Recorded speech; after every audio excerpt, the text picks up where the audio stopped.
Hello, this is Adam Zock of Zegacy. We get asked a lot on how the buyback works when the tenant chooses to exercise their option to buy the home.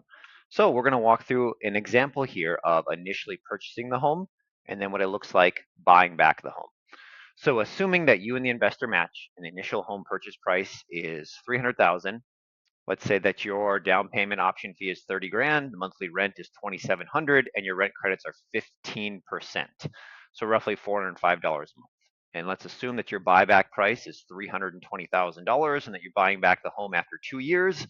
And when you go to buy back the home, your loan origination costs, closing costs are 2%. So these are a lot of the assumptions that we can play with. So just a quick summary. Home's worth 300,000, you're bringing 30, the investor is bringing the other 270,000.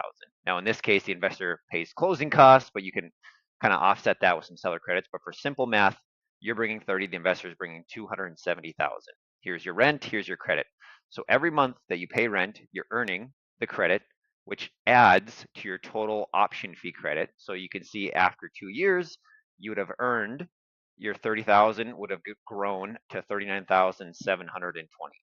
So now let's look at when you're buying back the home. So we already agreed you're buying back the home for 320. You have a credit of 30 grand and you have rent credits or an option fee and rent credits for a total of the 39,720.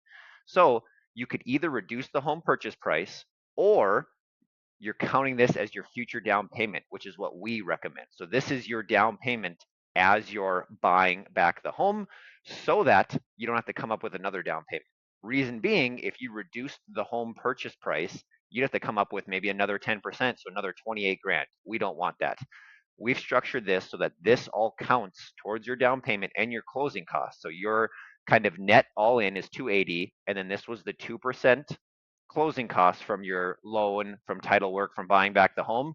So your new mortgage would be roughly 286,680. So it's going to be your balance plus any origination costs. So this would be your mortgage. So assuming that the home maybe went up in value and it's worth 330,000, this would be your equity, which is your mortgage balance versus the home value. Of course, that depends on the appraisal, but that's how going all the way from putting 30 grand down, earning rent credits can get you a total equity of this after 2 years.